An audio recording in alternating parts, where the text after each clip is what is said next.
Yogu. I am the director of Taweza Communications, and we are the hosts of the book launch. But before I say a lot around the making of Nairobi, I would like to take this opportunity to invite Dennis of Alliance Francaise because of the partnership, so that, again, he can welcome all of us to the auditorium as well as the book fair. Dennis, please.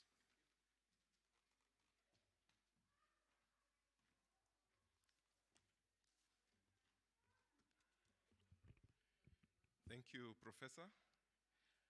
On behalf of Alliance Francaise de Nairobi, I welcome you here to this second edition of the Nairobi Book Fest, which was started last year, and it got a very warm welcome from writers and book distributors, and the management decided to give it another try. Let me just tell you what Alliance Francaise is doing here in Kenya as far as literature is concerned. So we started in 2019 after getting a few requests from Kenyans who are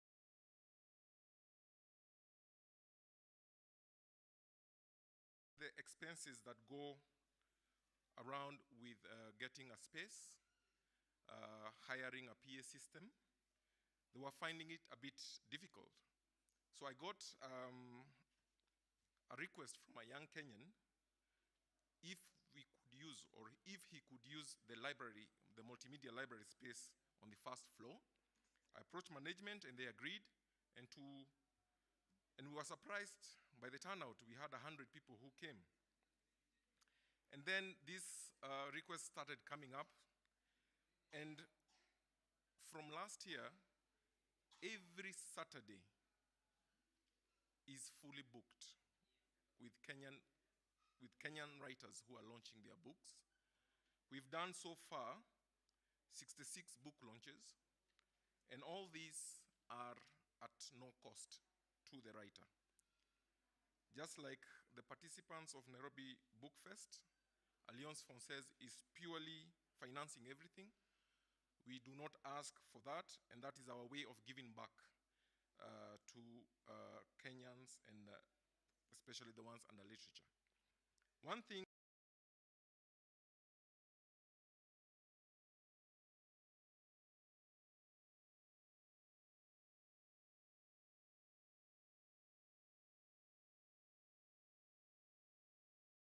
Rêver en temps de guerre is the market.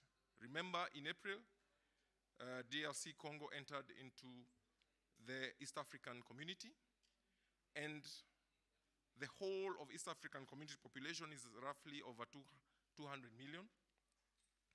So your books in English can also be translated so that they can reach that Francophone market and beyond. Interestingly, we got a writer called Helen Waithaka who has written a children's book, and she came to ask Alliance Francaise. We have a translation department for a translation, and currently it's undergoing translation, and she was inspired to reach the Francophone market, and we shall see what we can do. So without saying much, welcome to the Nairobi Books Fest.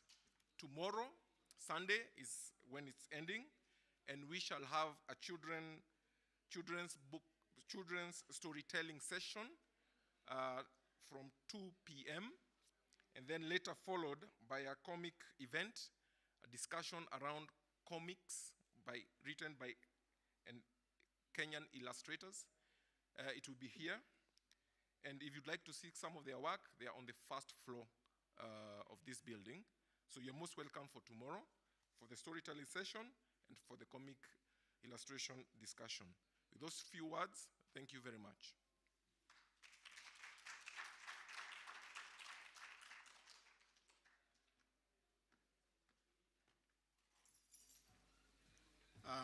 Thank you very much, Dennis, again for those remarks as well as the partnership with Twaiza Communications. I mean, it's really, really important that we continue building this partnership. So thank you so much. I just want to say a few words as we get to a point of launching the book.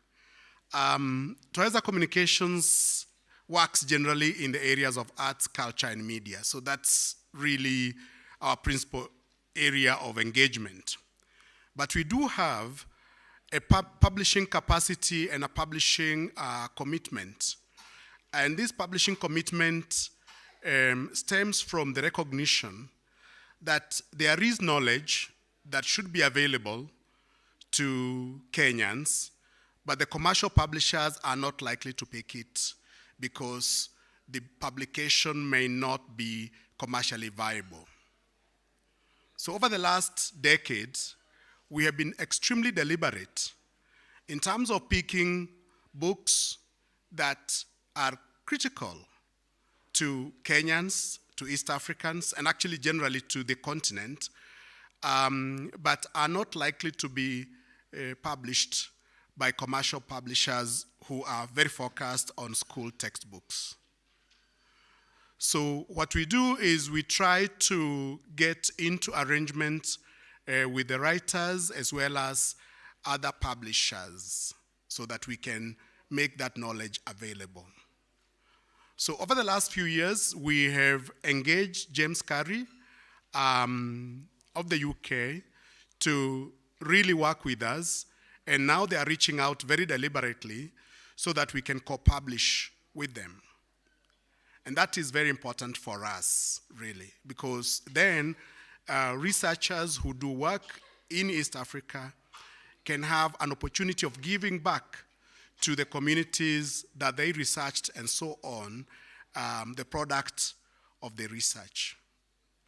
And so that commitment, and it's in that context that we have actually published Nairobi in the Making.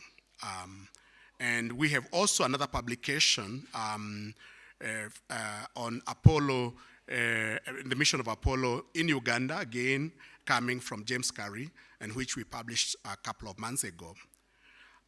We're also reaching out now to get some of our books to be available in the US through an arrangement with Red Sea Press and Africa World Press in New Jersey. We also work closely with Africa Book Collective so that they have access to our books so that they are able to market them in Europe. Again, our commitment is not the commercial route, but principally making knowledge available because it's an intellectual and research responsibility to do that. So just also mention that we work very closely with the creative sector and the cultural sector in East Africa. We are currently engaged very deeply in the debate on the restitution of cultural heritage, and our special issue of our Arts, Culture, and Performance Journal, which we also publish, and I think now we published 11 issues of Jahazi.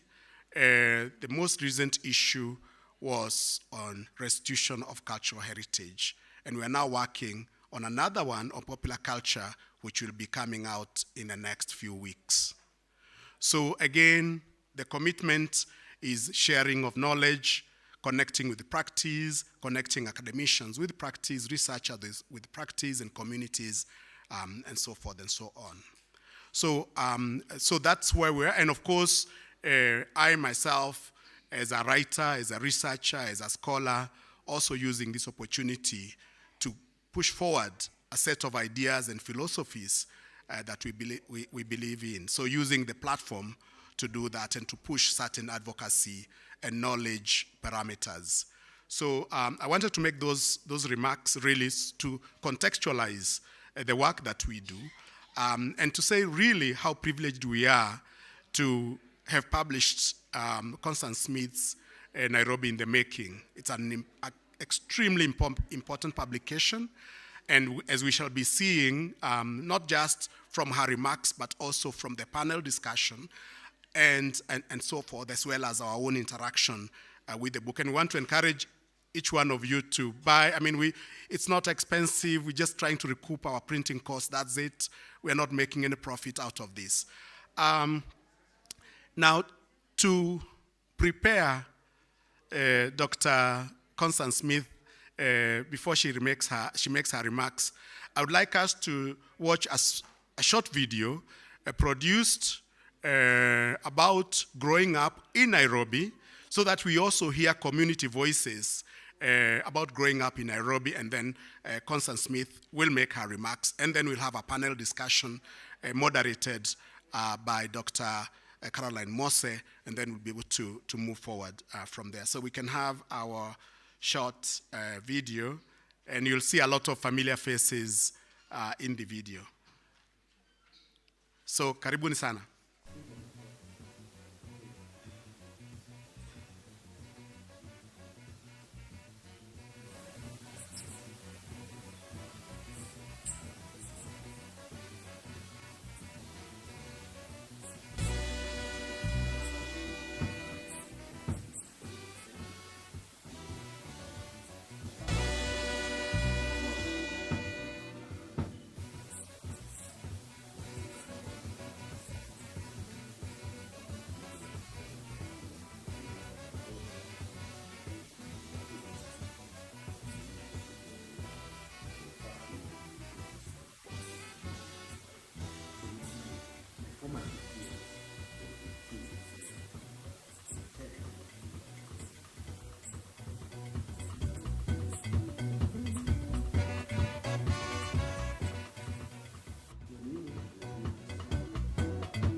They felt older in the sense that even the people who were there had lived there for a long time and established themselves.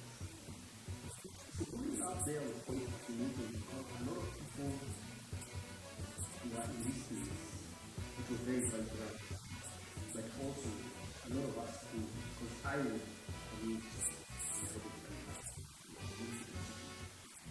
but then, of course, now with the older boys who kind of go and play soccer, or rivalries, that would go and watch a film, cinema, equal extra, one is finance, and process. So it's a very, very vibrant space, but I felt I've seen the city of the balance. Because to me, felt the city something. There was a sense of Uruguru that now when I think about it, was that. But I still feel that I didn't really control there was an imposition of some kind of values. Now, when this was happening, we need to fight between this. And it had all these so-called agendas where this is going to be racing with the news, and everyone's looking at news dials, just all these things. So everyone now was aspiring to be with this fight. When I moved there, me, she was the one who only for me signified when we moved there, it had this huge separation of place. And everyone was kind of pressed back. This was the next place. And me, I felt that kind of degeneration that seemed to be going through more stable. Because essentially what they do at that time, with all these younger people, these younger parents who moved there, And two things happen. Either you are ascending or you're descending during that crazy winter, which is happening everywhere. It's happening in Buddhism, it's happening in progression, it's happening in evolution. What is happening is, if you're very smart about how things and you can negotiate kind of peace, economy, if it is true. And the people who give you are going to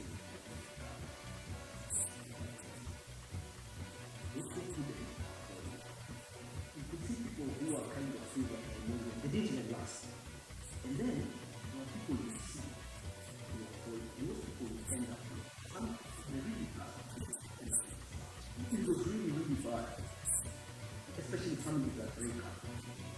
And the people who could maintain would just really, I think, seem to kind of calm down and just think and let go and say, but the other people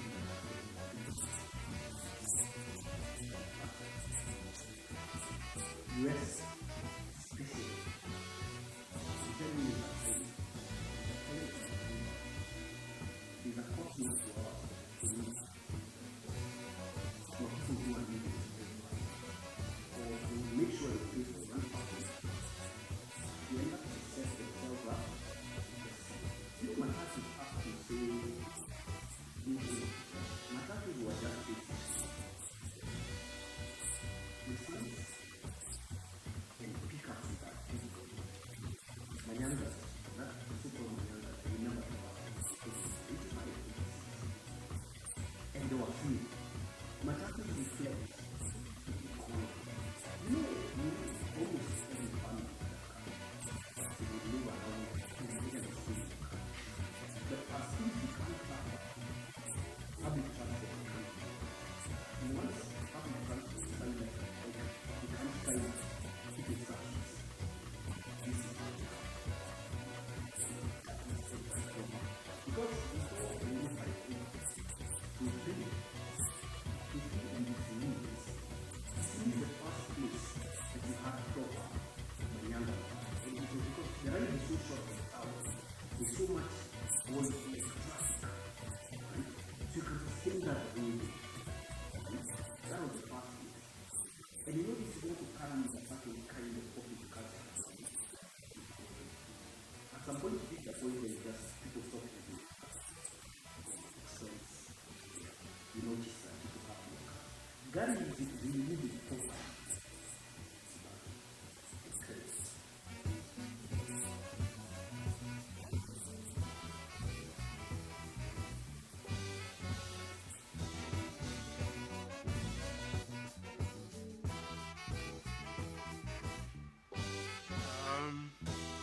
Thank you, Bronson and team.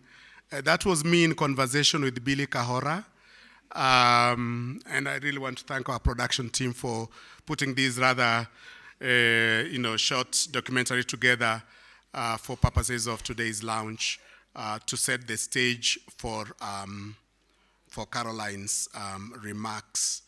And the focus, of course, as you've seen, is Buruburu, because that's where Billy Kahora, editor of Kwani, previous editor of Kwani, and also a novelist, and currently teaching in the UK, was born and grew up.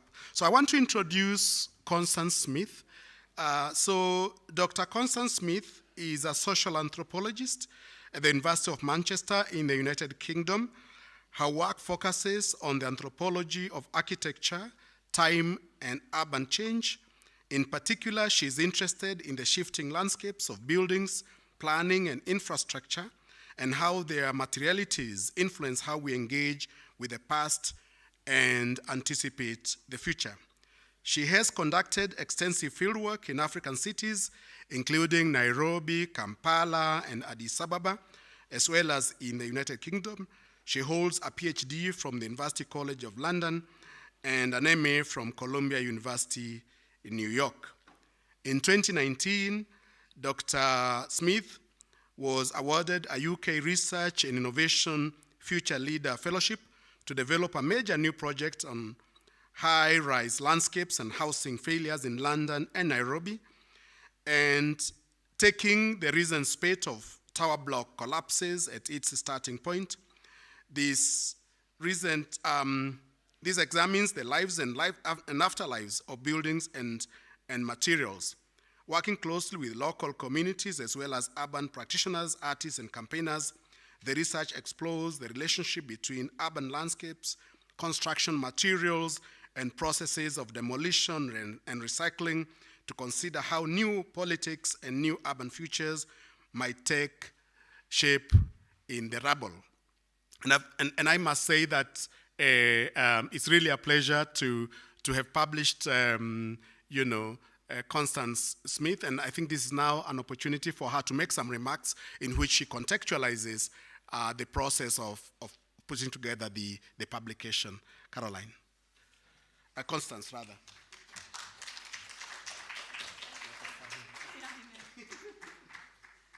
Hi, thanks everyone for coming. Hopefully you can hear me. I think we have some images that are going to circulate, yeah? So it was so amazing to see that video from Billy Kahura about his experiences growing up in Buruburu. So when I first started this project in 2013, I started off staying in Buruburu Phase 5. So that's a nice kind of circularity to this event. So thank you so much, Prof. Kimani and everyone at Twaweza Communications for not only for publishing this book, but also for organizing today and giving me a chance to say a few words about the book. So when Prof asked me to introduce what it was like to write the book, the experience of... Karibuni, come and take a seat. Please, welcome. He asked me to say a few words about what it was like, the experience of researching the book. And I really had to drag my mind back because this project actually started in 2013. So it's been brewing for quite a while. And 2013, as you might well remember, was 50 years of uhuru, or independence, in Kenya.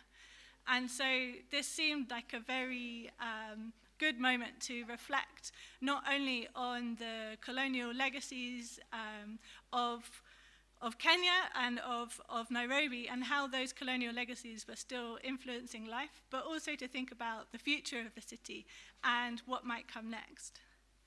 So this project really started an interest in thinking about what happens to architecture, to buildings and urban planning when they are outside of their own time. So if we think that when buildings are designed and built, they represent something of the ideologies, the politics in which they are made, what happens then when we all live alongside buildings that are produced from a different time to our own? So we live with those buildings for much longer than the initial politics that made them.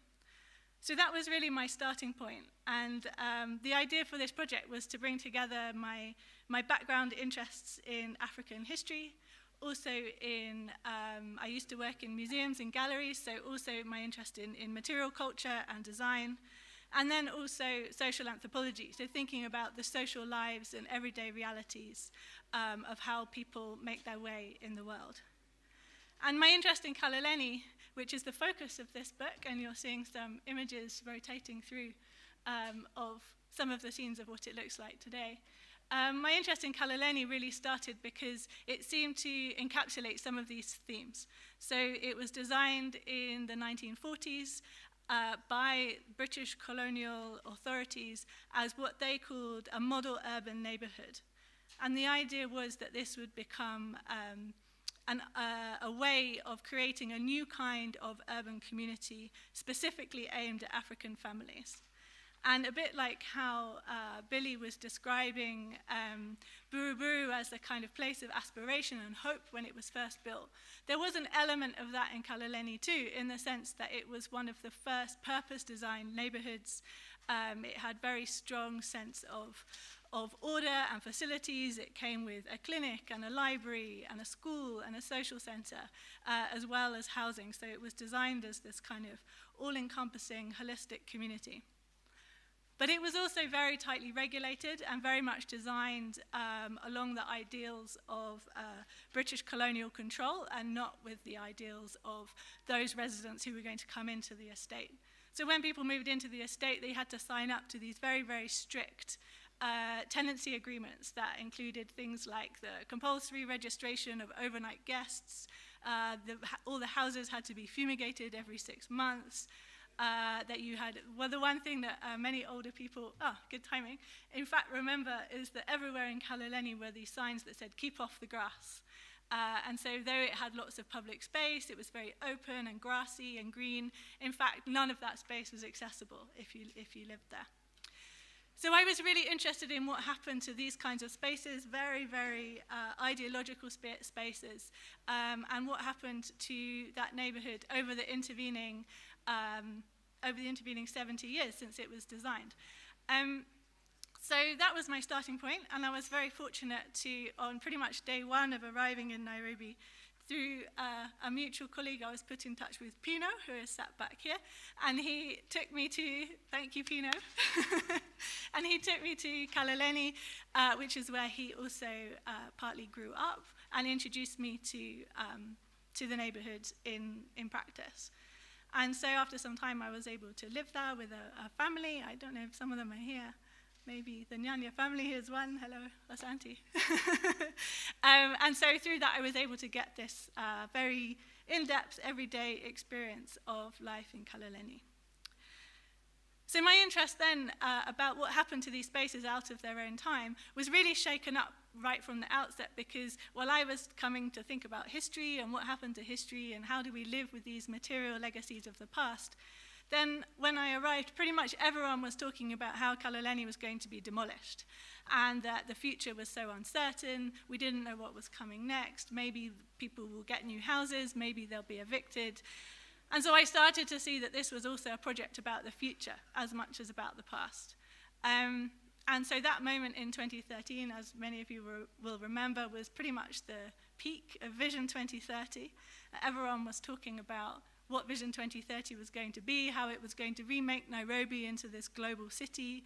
There were all of these billboards and things on TV and online circulating with these very glossy skylines of skyscrapers, tower blocks, satellite cities like Konza, Tatu City.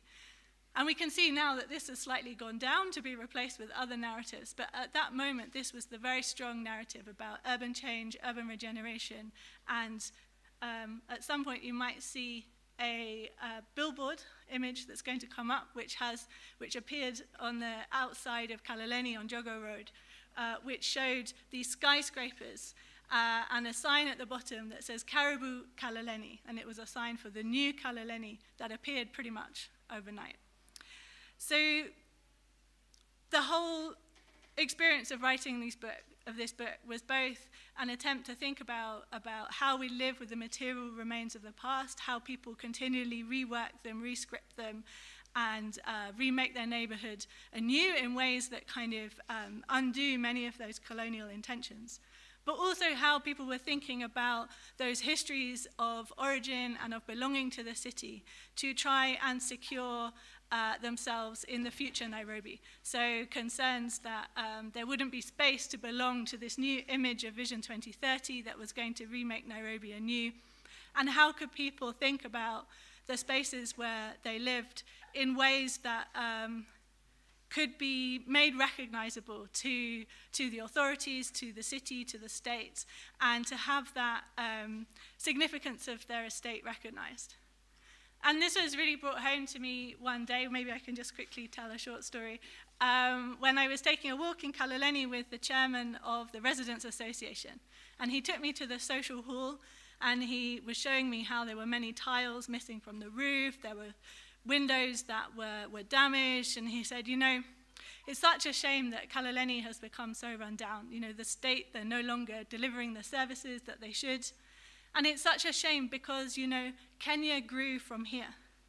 And then he told me this whole story about how the social hall in Kaloleni during the 1950s, in the run-up to independence, had become a hotbed for independence politics. It was a meeting place for many activists and politicians.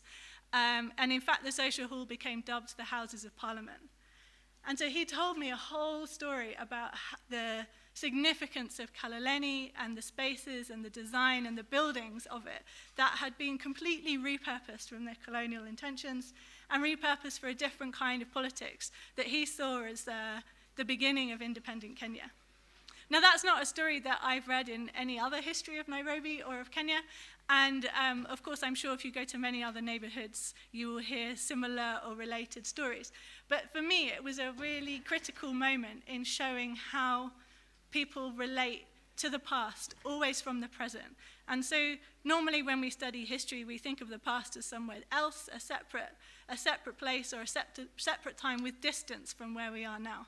But my experience of working and living in Kaloleni was very much that we live with these remains of the past, and we tell stories about them, and we use them in ways that are really relevant in the present, and we use them to create our own kinds of futures or new futures.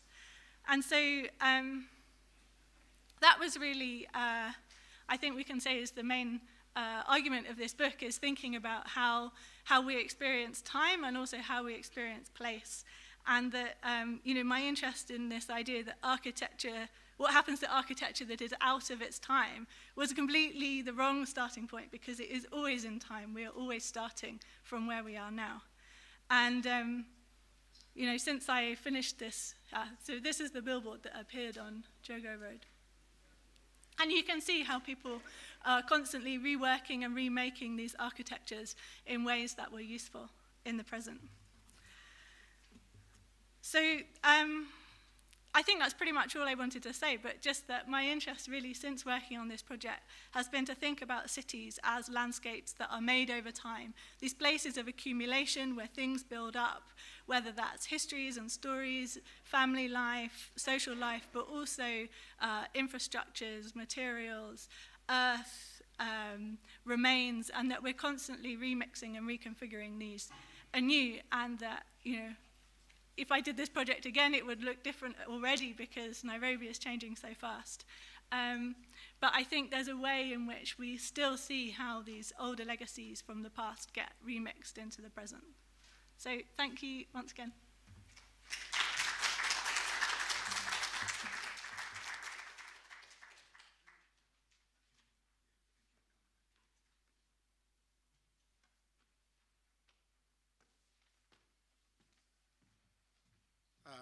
Let's give her a clap again, Dr. Smith. Thank you so much. Cities as landscapes and the connections between the present and the past and informing the future. Now that is so critical because at the present moment, there is a debate in this country as we walk towards the election on the question of whether history is important as we get close to the polls.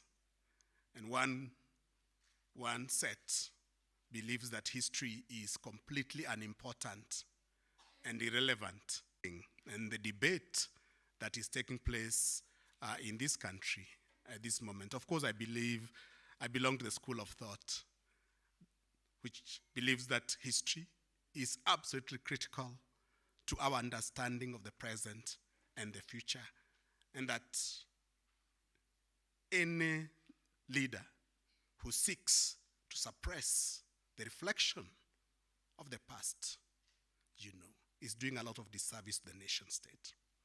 And that's me. So I believe that history is critical to inform the present and to inform the future, because once we see history, we are able to understand character, we are able to understand landscapes, we are able to understand the direction that things could actually take. Okay. Now, we do a short transition now, and to help us do this transition is going to be Dr. Caroline Mose, who will be running and moderating a panel discussion. Dr. Mose works at the Technical University of Kenya. She is also a writer and a critic, as well as a member of the editorial board of Jahazi, our arts, culture, and performance journal. And I'd like to invite Dr. Mose to come on board and then, really bring together the panel. Daktari, welcome.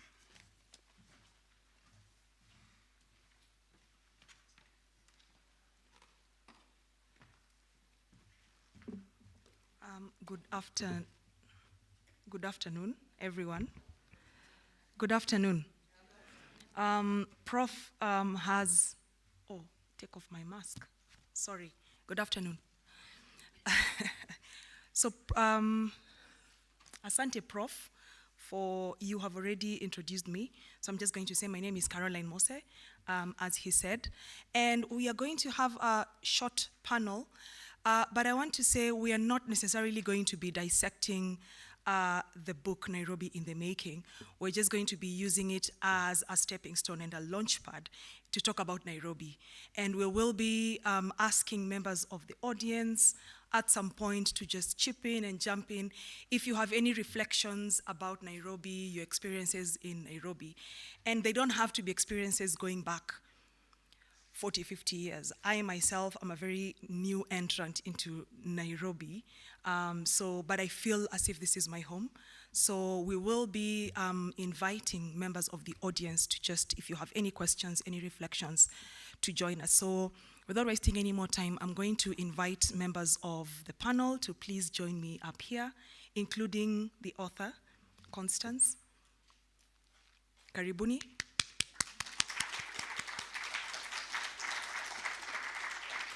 Like I said, we will be using the book as a launching pad to talk about Nairobi, our experiences of Nairobi, because all these panel members are people who have worked in different projects on Nairobi, have written extensively on Nairobi, and continue to experience Nairobi as the place where they live, the place where they work, and the place where they also write and theorize about. So, thank you. I think I'll come down there. Yes.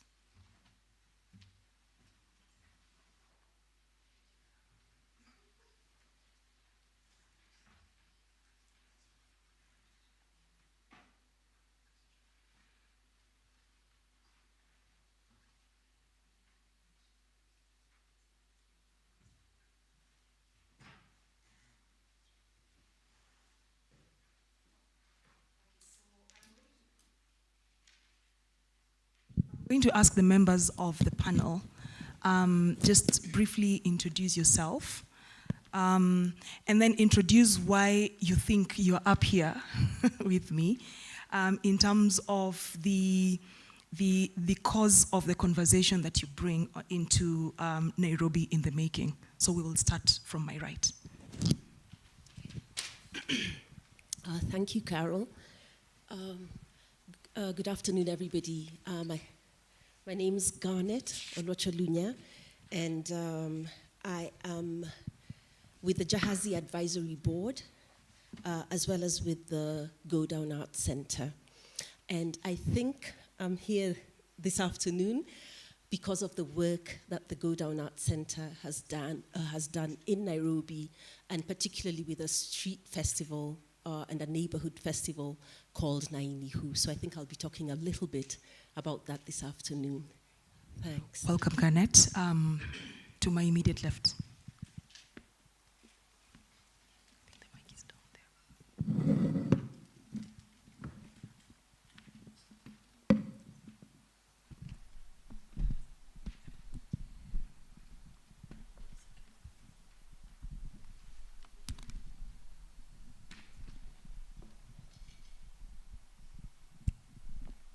All right, good afternoon.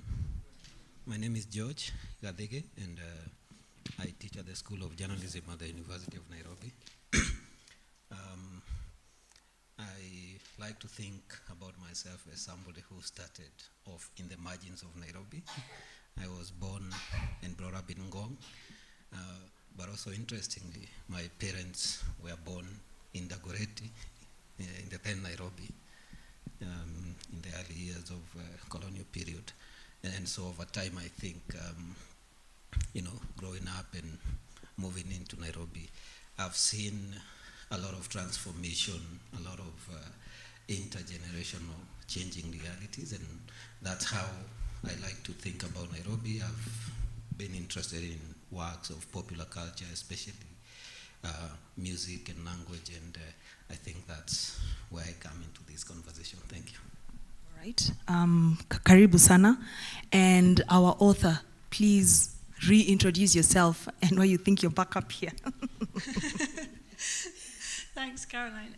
Yes, I'm Connie Smith. I probably don't need to say too much more about myself, other than maybe there's an interesting question maybe about, you already brought it up a little bit in your introduction, about insiders and outsiders in Nairobi. So obviously I'm an outsider, but I've also spent quite a number of years here. So yeah, maybe that's why I'm here.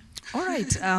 I would like to start from what the scholar Achille Mbembe has, he was writing about Johannesburg, and he said most African cities at the advent, because most of our African cities, as we know them, were created or started being built during the colonial period. So they start off as a mimicry of a European city in Africa. And then through my messes over the years, they tend to have this aura that is authentic and that is inherently African. So I would like us to start off from that point. And we'll start with you, Garnett. What do you think has been that process for Nairobi? And can we say that what was mimicry and what is mimetic and what is now has the aura of Nairobi, has everything changed? Some things, are we still mimicking some things from European cities elsewhere? Or what would you say has been the progression for Nairobi? For you? Yeah. Oh, for me? Oh, okay. Because that's a really loaded question. I think for me, because when I think about Nairobi, especially the African element to Nairobi, I always think exclusion, because of course when Nairobi started as a city, it had everything to do with the building of the railway. Even though of course the Maasai, who are pastoralists, moved in and out of this space that really did belong to their community. Then, when it started, as a railway depot, really, as the railway was built, it was more of a European city. But then African labor started coming in as was needed. But on principle, Africans were not really allowed to root in the city. So for me, when I think of Nairobi, I think of it as an unfriendly place for the African, as an historian. For myself, I grew up in Nairobi. I wasn't born in Nairobi. I was born in Maseno. But I grew up in Nairobi from, when I was around 5 years old and all that. Actually, no. Technically, I did not grow up in Nairobi. I grew up on the outskirts of Nairobi, which is now one of the suburbs of Nairobi in Lower Kabete. And I remember growing up there and coming to school in the city. And of course, really feeling country, because Lower Kabete then was totally country. We used to come on a country bus, with the vegetables and the market women coming to supply, Parklands area. And so they'd allow us to sit on their potatoes, and we'd come in. And then I went to school in Gara, which was an Indian part of the city. So already, even in my imagination, it was highly segregated. You came in from the country, you came into a specific area, but to go into Parklands back in the day, there was no direct transport, so we'd stop off in Parklands and then walk across. So I think even just as a young person, I walked the city a lot to catch my transport, to walk across to lunch, in the other zone. So my perception of it, like I said, has actually been very, very mixed from the get-go.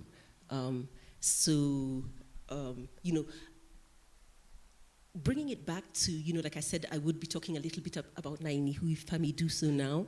So this festival that the Go Down started in 2013 really helped me to relook at Nairobi, from a different perspective, because what the Go Down was doing was, it actually started from a discussion in 2012 with a Swedish partner, White Architects. The Go Down had just purchased its plot in industrial area, and so was beginning to think about how it was going to locate itself in the city.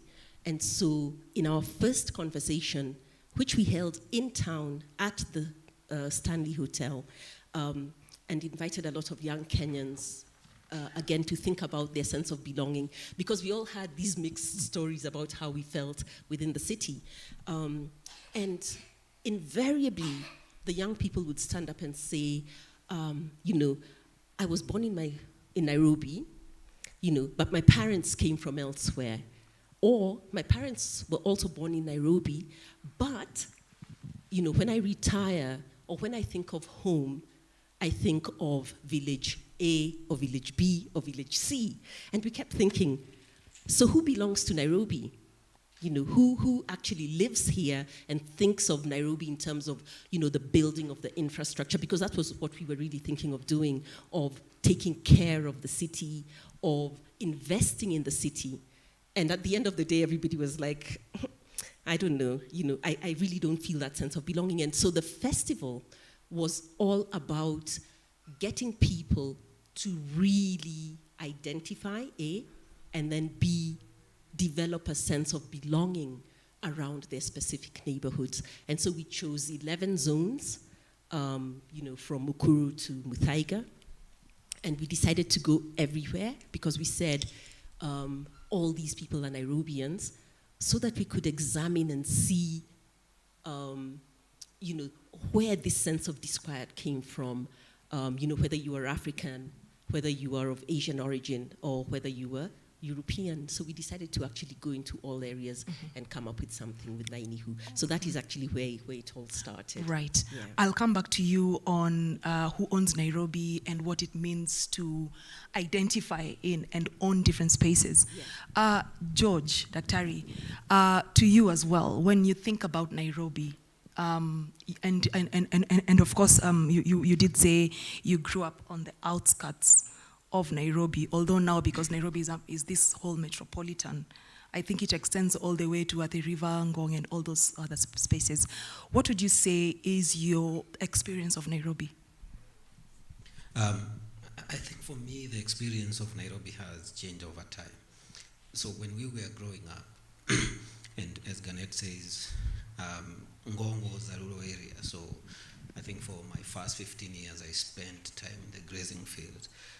But even as kids, there was the whole socio-economic difference. For example, the cool kids or the kids who belongs to the well-to-do families actually came to school in Nairobi. And that time, so Nairobi was anywhere from Karen. We had a lot of kids going to Karen C, St. Mary's, Long Forest, and others would actually come up to city center. At some point, my nephews and nieces were going to school at Moi Avenue.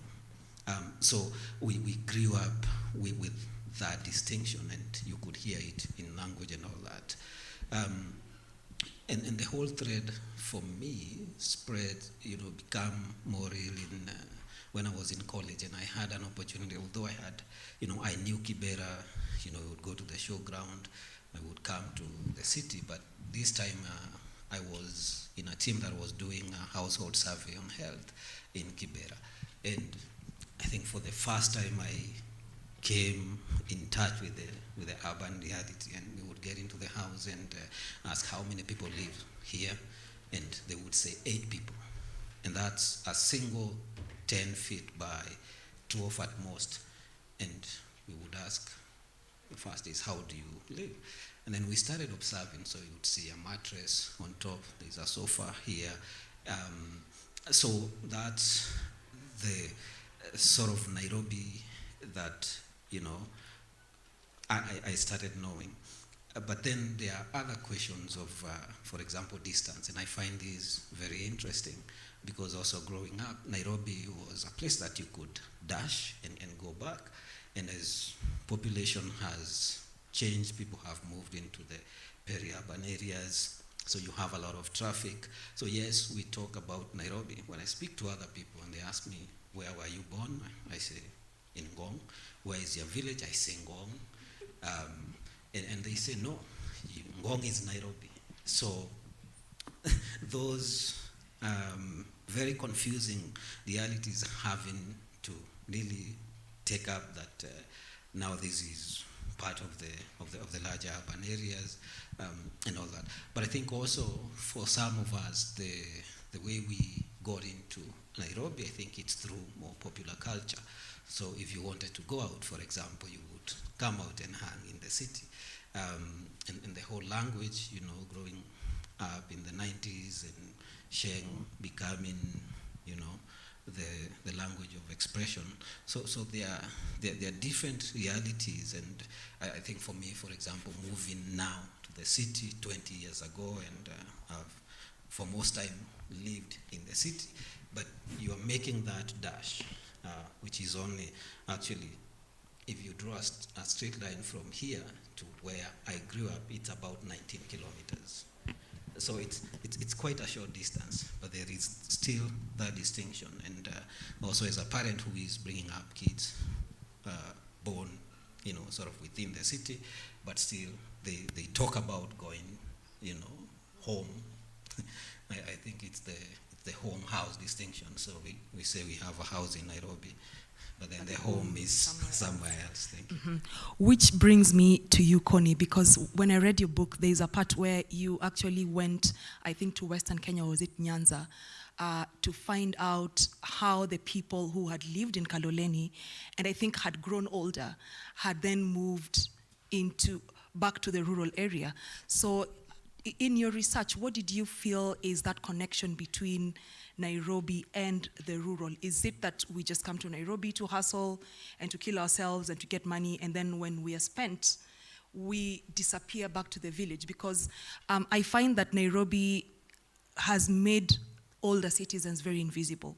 And it's a very hostile city for people who are older. There is no space for people to move around, let's say in wheelchairs or Zimmer frames and things like that. Even the transport is not necessarily geared to people who are not able-bodied. So how did you see that connection between Kaloleni as the space where you had centered your research and other places, other elsewhere that are connected to Nairobi? Great, thank you. Yeah, it's a really fascinating question, and it's not one I originally intended to look at, probably in some naivety of, because as anyone who knows Nairobi, as we've all been saying, you know, you can be from Nairobi and not from Nairobi at the same time. And so this interest in what happened to people in Kaloleni who then retired, as they put it, up country, really started because I was interested in these early colonial histories. And people kept saying, oh no, the person you need to speak to has gone home. They've gone home, they've gone home. And so if you want to get these stories, you'll have to go to them because, you know, they're now in Nyanza or Western, because Kaloleni has historically been a very Luo and Luya neighborhood. So it's that connection. So that was really the first impetus. But as Garnett has already alluded to, this is also a very important echo of earlier histories of the city, because in the early colonial years, Nairobi was really conceived of as a European space. Yes. Presence was very, very tightly controlled, and there was a kind of British colonial idea that Africans could only be migrant laborers in the city and they couldn't live in the city. Of course, in practice, this is not what happened. People did settle, they did put down roots in, you know, the fringes of the city, the institutions of the city. And so to start with, I thought, well, and some of the older people even still talked about retiring. They didn't say about going to shags or going up country. They said, we're going back to the reserve. So they were even still using that colonial language, which to start with I found very surprising. But then what I came to realize as my research continued was that, yes, on the one hand, this was, you could call it a legacy of colonial control in that people were forced to maintain these rural connections in the past. But actually, everyone was making those connections anew. So you couldn't just assume that this connection was going to last. actually it required work. You had to travel up country, you had to send people money for school fees or for M-Pesa. You had to work to maintain those social connections. And people who didn't work to maintain those social connections often then really struggled when they became older and they didn't have that, we can call it safety net or what. So I could see also that people were making this anew, reconfiguring these kinds of connections in ways that were still very strong in the city. But I think at the same time, you know, a lot of younger people were also saying, you know, belonging is not about back home or up country. Belonging is about the future and where we want to be in the future. And so that idea about who belongs to Nairobi, I think, you know, we don't trace ancestry to Nairobi, but we can think about being the Nairobians of the future. And I think that's a really, to flip that around and think about it that way helps to see belonging as something we can all be working on all the time. Which brings me back to you, Garnet, in Nainehu project, which I find very fascinating because it addresses these tensions, especially when you talk to young people. They no longer have that strong connection that, you know, I mean, it's my feeling, and you know, you could correct me if I was wrong. I don't know if the younger generation has that deep connection to the ancestral space, where our older parents would say, I'm going to build a house in the reserve, in the rural area, where I will then retire and get buried. Are those the concerns of the younger generation? Or as George is saying, as he's bringing up his children in Nairobi, is the idea of owning this as a home and not just as a place? Is that changing? Interestingly, this morning, because I knew I was coming to the panel, I decided to speak to two young people and ask them that very question. And we haven't discussed this with Carol. But I was at the shops and I met this young lady that I know. And, you know, I asked her, you know, about her relationship, you know, with Nairobi. Was she born here? And what does she think about retirement? I mean, she's really young, so I told her she probably hasn't even thought about retirement. But she told me, I bought 3 acres in my rural area. Even though my mom died when I was really young, I was raised in, my mom, you know, gave birth to me in Nairobi. She died when I was really young, so me and my siblings were raised in an orphanage. But the first thing I did when I got my job, and she works at a hairdressing salon, is I invested in land. And so now I have 3 acres, and my dear, I want to practice agriculture. And I looked at her like, what experience do you, I know I'm going to do it. And as soon as I save enough, I'm out of here. This hustle of Nairobi is killing me. And I thought, but you haven't even, you know, ever lived there. But she says, no. We've got a very vibrant relationship with, you know, my mom's other relatives from the village. And so for her, that is the way that she sees it. And then the second one was a gentleman I spoke with, and he's also fairly young. And I remember his mom died recently. And, you know, he told me, of course, you know, he was going home to bury his mom. And I actually never asked him where home is. I just assumed I knew where home was because he comes from Western. And so today I asked him, you know, I actually didn't ask you the detail. And he told me, oh, no. My mom was staying with me because she's unwell. But I bought a plot in Uasin Gishu. So I said, oh, how come you bought a plot in Uasin Gishu? And he says, no, from my friends, we have a club, kind of a chama. So we were, you know, looking at prospects, and so we bought, my dad had a plot in Nandi, where he's buried, but because my mom was staying with me, and my home is in Uasin Gishu, even though at the moment, I live what's this, where do you, not Dagoretti, beyond Karen is, not Ngong, yeah. Kajiado. Even though I live in Kajiado at the moment, but, you know, my home where my wife is and the kids are is in Uasin Gishu. And so I said, and your family allowed you to bury your mom there? And your dad is buried in Nandi?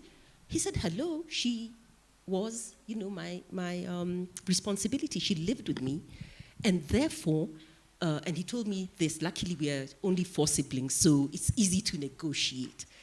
And he's not even the older brother, he's the younger brother. And so he buried his mom in Uasin Gishu, and I told him, you come from Western, and you did all and he said, yes, because it is my responsibility. And I said, well, that is a real shift. I don't know how it's going to go down if you ask me the question on the panel. Because even for me, I was really, really surprised. And I'll tell you why I'm surprised, because reading Constance's book for me was very, very personal, because, it partly describes my community, because I'm Luo. And I'm not a firstborn, but I'm married to a firstborn. And I will tell you right now, I'm very present in Nairobi, but as Prof. Kimani will tell you, my head is in the village, because we have to build a house. Because my husband, as a firstborn, has to build a house, because if he does not, his younger brothers, well, now they're not so young anymore, but he has to open up the way for them to be able to build in the village, so that should they want to live in the village, they have the option. So I'm very busy practicing architecture and consulting and building a house as we speak. So that is the reality. There's all these competing tensions. Right. It's very interesting you say that these 2 young people are not necessarily connected to their ancestral homes, but they're not necessarily fixed on Nairobi. They want, after the hustle is gone or is over or they're tired, to go somewhere else, which is not Nairobi. And so for me, I find that very interesting. So then who owns Nairobi? I mean, is this just a place for us to hustle? And I know I've asked this question. Are we just here to hustle, and then once we are done with the hustle, because it's a hustle to live here. You are talking about how you would commute from school. Now it's impossible to commute across town. You cannot live in Kijabe and come to school here in the morning. It's completely impossible because of the population and the traffic. So what is Nairobi then? And who owns this space, and how do we own this space? And I think this is for you. I